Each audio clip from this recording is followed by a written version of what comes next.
The only way the city permitted that in Oslo is because open the Snowhead one. I have a couple of thoughts on it. So I worked for a practice a couple of years ago and we did a competition and we just kept looking at this project and I was like, but it's been done.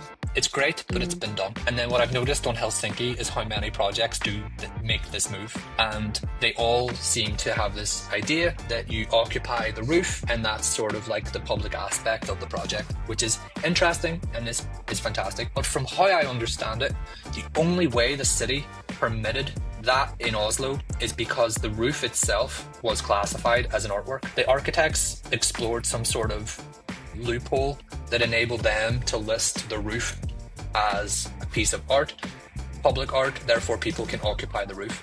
Because you can't go on the roof of a building, right? That's why I like this project, because it's unique.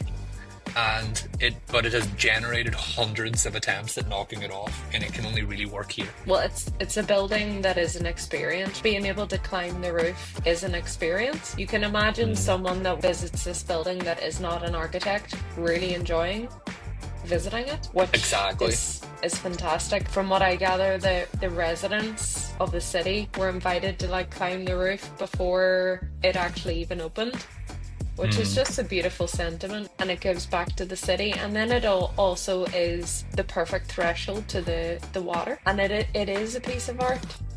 It is. There's something like paper-like about it. It's like origami. It's almost like the model has been translated directly into a building, which I love.